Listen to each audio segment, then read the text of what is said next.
Hi, I'm Mark Haddad. I'm from Atlanta. I'm actually a second generation Lebanese. Both my grandfathers and one of my grandmothers were from Lebanon. They actually came. They came from Tyre, Lebanon, which is southern Lebanon, and they each took a different direction to come to the United States. And the information that I have that I'm sharing is what I've heard, growing up. And I have an older brother who is about 13 years older than me, so he kind of remembered a little more than I did. So I actually called him just to make sure that the information I have is as correct as I think it is. But my mother's father, also from Tyre, came through Ellis Island. And after Ellis Island, he went to New Jersey. And there's a long story about my grandmother being there, and my grandmother also ends up being my grandmother and my aunt. I may get to that later on, but that'll keep it interesting, I hope. But he came to New Jersey, and we had some cousins who were Corys that lived in Atlanta. So they told him to come to Atlanta, a lot of opportunity there, and the weather was much warmer than New Jersey. So he ended up living in Atlanta, and I found out that he was like a long distance truck driver, and he did that for a number of years, and was traveling to Tampa and Phoenix, Arizona, where my mother was born in Tampa and raised in Phoenix. And so, and then after a number of years, they came back to Atlanta, and eventually in high school is where my parents met. So that was on my mother's side. On my father's side, also from Tyre, Lebanon, they lived in Cuba for about a year. And from Cuba, they went to Miami. And from what I understand, they had a little trouble coming in legally. And so everybody but my father's mother was able to come in with no problem. And so what I was told is my grandmother on my father's side came in with a Mexican family coming into the United States, and she actually posed as their daughter. And that's how she got in. And they also moved to Atlanta, and my father's father, my grandfather, opened up a grocery store. And he had a grocery store for a number of years. And my father worked there, and also my brother worked there for a while.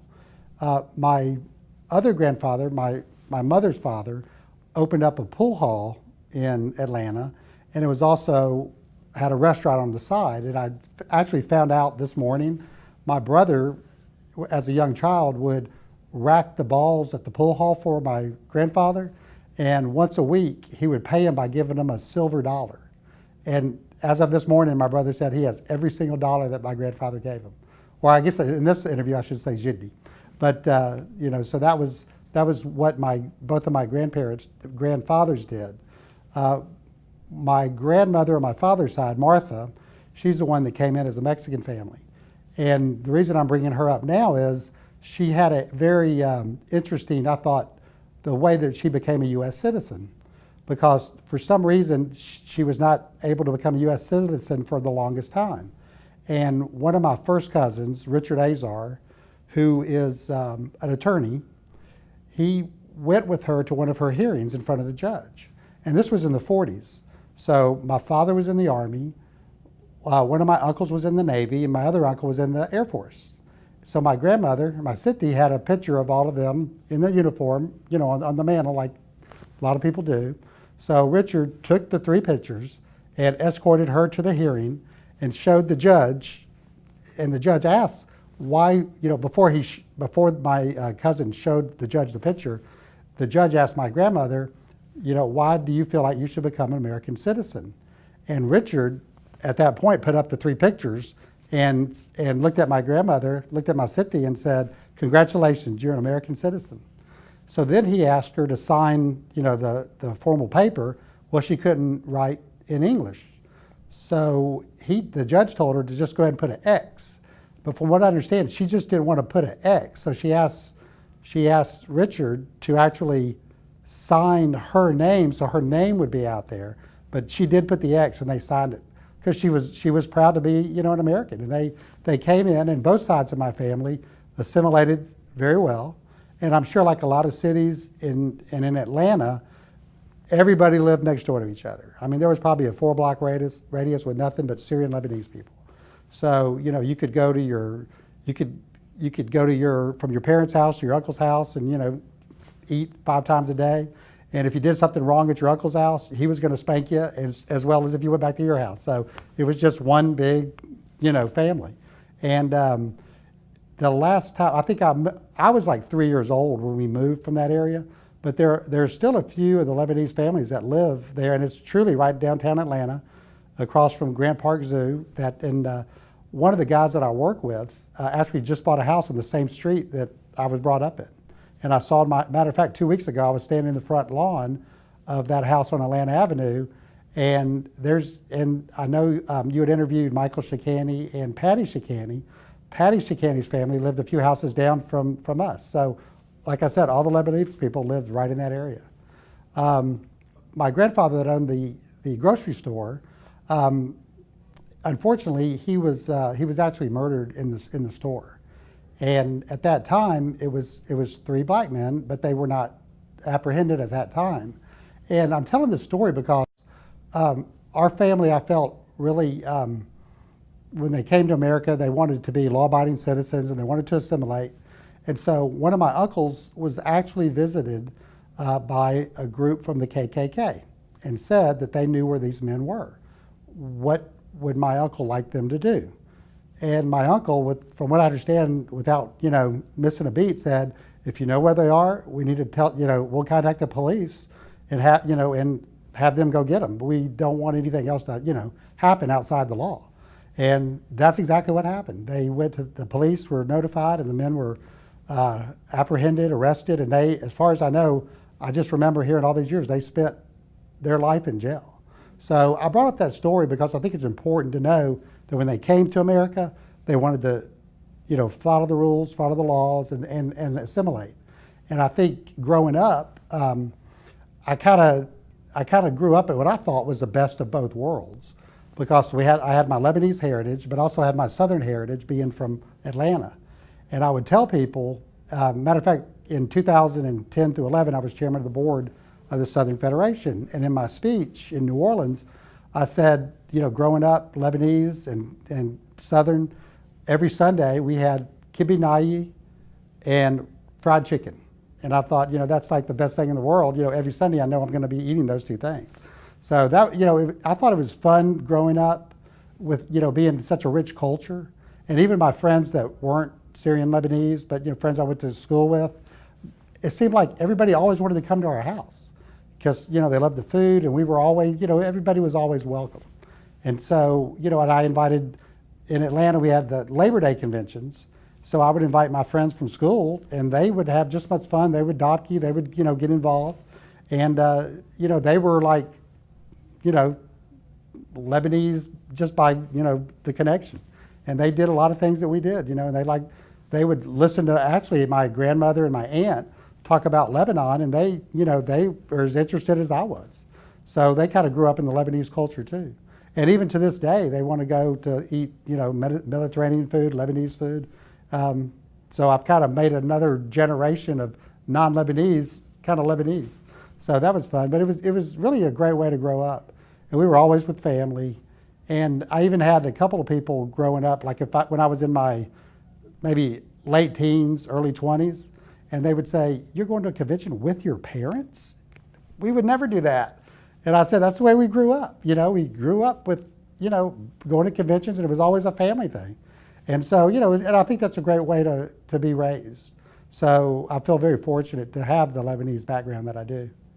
Some of the traditions that we had growing up, I mean, it was mainly centered around food, because we always had, even if we had an American dish, we would have tabbouleh or hummus with it, and I would say the food, and growing up with the Cedar Club, always having conventions and parties, so we had the food and the music, and just the ability at that time to hear, the older generation talk about Lebanon. And it was, even though there were some problems, I did find out the reason that my grandparents left was at the time the Turkish army was trying to incorporate or get the Lebanese men to join the Turkish army. And I guess it was oppressive back then, and they just didn't, they couldn't live in that atmosphere. So that's why both sides of my family moved to, or decided to come to America. But the traditions, our traditions were like every other American as far as Christmas goes and Easter, but of course we'd always go, I'm Melkite, so we would always go to the Melkite church. And so I think pretty much the traditions were instilled in me, not just from my family at our house, but also the fact that we were always doing something with the local Cedar Club of Atlanta. And actually the Cedar Club in Atlanta in 2010 celebrated their 100th anniversary, which is actually older than the Southern Federation. So, and actually a lot of the information that I'm giving to you now is I learned in 2010 because I did a little research. And so, I'd heard things over the years, but I have an aunt, Anita, in Atlanta that was able to kind of verify the things that I heard, So I feel like it's probably a true accounting of both sides of my family. The story that I kind of mentioned about my grandmother being my aunt, I feel like maybe I should explain it since I mentioned that. When my grandparents on my mother's side got divorced, and my grandfather, being in Atlanta, met my father's sister, and they got married. So in essence, what happened was my father's sister also became his mother-in-law, and my grandmother was also my aunt. And to make this more confusing, or maybe less confusing, my older brother nicknamed that grandmother Other Mother because she was my mother's other mother. So we didn't even call her Siti. My other Siti we called Siti, but we always called her Other Mother. But that was my mother's mother. So that was, and I never really understood why we called her Other Mother until I got to probably be in, late teens or something like that. But that's kind of when I tell people that story, they look at me like, you are from Georgia, aren't you? But they were and they actually are fourth cousins from what I understand. So, and growing up, teachers would ask me, what's your mother's maiden name? And I'd say Haddad. And they said, no, the name before she was married, and I'd go Haddad. And so they finally had to call my mother to say, could we just please have your maiden name? And my mother said, it's Haddad. So and then she had to explain the situation, which is probably more confusion to people that aren't Lebanese or Syrian, So anyway, but I had a great childhood. And I think a lot of it had to do with my heritage, my Lebanese heritage. And even I have two sons. One's 29, the other's 27. And they go to conventions when they can, but they really appreciate their Lebanese heritage. And like my generation, their friends would always come to our house because we had Lebanese food, and they enjoyed that culture as well. So I like it that another generation is also respectful of their heritage and enjoy their heritage. So in that respect, I feel if we've done that with our generation, we've been successful. So I know, with my family, a lot of my friends, their kids are the same way. I was actually in a business that my father started, which is the jewelry business. And he had been in the business since the early 60s. And so in 1977, he formed his own company. And when I was in college, I started working for them. It was in 1978. And I was just going to help them out for Christmas because I was off for a month. And I was there one day and fell in love with the jewelry business. So to this day, I'm still in it. And so actually everybody in my family at some point in time was working at the jewelry store to put himself through college, that kind of thing. Now my mom she worked for CDC in Atlanta, and she worked there basically since, for almost 40 years. I think she retired 38 years. So my mother was with CDC, and there again, her work was near our home. So everything was just, a very close-knit group.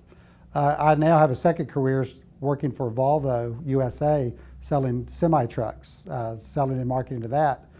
Because our jewelry business is not retail. We work with insurance adjusters, and we have very few people actually walk up because we're in a high rise. So it gave me the opportunity to try to do something else as well. And it seems to be working. I just started this in January, so far so good. But my brother is an oral surgeon. He just retired, and I have a sister that worked for Wright Pat Air Force Base in Ohio. I had another sister who was a school teacher, and she passed away in 2002. And one note about my sister that passed away, she taught Jimmy Buffett's saxophonist's daughter in grade school, and they became good friends. And when she was diagnosed with breast cancer, the saxophonist told Jimmy Buffett. Well, Jimmy Buffett sent her a get well card with 2 tickets to his concert in Hawaii. And I actually have a picture of Jimmy Buffett and my sister like body surfing in Hawaii. And then at her funeral, the saxophonist played at her funeral. Yeah. So I really although that's kind of a not a happy time, but I just felt like our family was very close knit, and we get through the good and the bad. Yeah. Some of the institutions and some of the organizations that I've been involved with, obviously the Federation, I've been there on their convention committee for like 10 or 12 years. And then I took a break, but when I took a break, it was to be chairman of the board. And actually, being chairman of the board really provided me with a venue to really get deeper into my culture. And by doing that, the first thing was we were having a convention in Savannah, Georgia in 2008. And one of my friends, Murray Silver's wife, Christine, was on the board of the Telfair Museum. So I found out that the Telfair has all the works of Khalil Gibran at their museum of all his works in the United States. So we were able to have a private showing for the Southern Federation that year of all the works of Khalil Gibran, and they closed the whole Telfair Museum off to our group. And so about a year after our convention, I got a call from the director of the Telfair and asked if we'd be interested in help underwrite a book that cataloged the works of Khalil Gibran, and it's called The Artwork of Khalil Gibran. And so Al Jahari, who was president of the Federation, I talked to Al, I talked to our local Cedar Club, and we got sponsorships from the Southern Federation Foundation, the Cedar Club of Atlanta Foundation, and then Al and I went and got private donors ourselves, and whatever the difference was, we paid it for ourselves. So I'm proud of the fact that that book is now in existence. And when I was chairman of the board, when you're an outgoing board member, the chairman gives you a gift. So we had about 4 or 5 outgoing members the year I was chairman, and I was able to provide them a signed copy of the book to the board, to our board members. And I think it was a gift that it was something unique, it was different, but it meant a lot. I think it meant a lot for the Federation, and it meant a lot to them personally. And over the years, I've been able to get the book signed and give it to people who wanted to give a special gift to someone. So that I've been proud of that fact, and I thank Al Jahari and both the Federation and the local Cedar Club for helping sponsor that. Another great time that I had, because being chairman of the board, is I actually went to the museum in Dearborn, and I found it amazing. And it was like seeing all the pictures and seeing hearing the people talk that were there. You could just feel it. Everything was from the heart. And when you're looking at the pictures, and I think I remember telling you this, Helen. I remember like looking at the pictures was like being at my grandmother's house, looking at pictures that I grew up with. So it really had, I really felt like I was kind of going back in my childhood, and maybe even seeing a little bit into my grandparents' childhood and my parents' childhood. So I thought it was very moving. I was very impressed, and I really appreciated the invitation. Y'all were very hospitable, and I still talk about that to the day. And one of the things that I did after I got back is I did send the book, the artwork of Khalil Gibran, to the museum, just as a little donation in my appreciation of being a part of that. So I want to thank you and the Arab American Museum for that.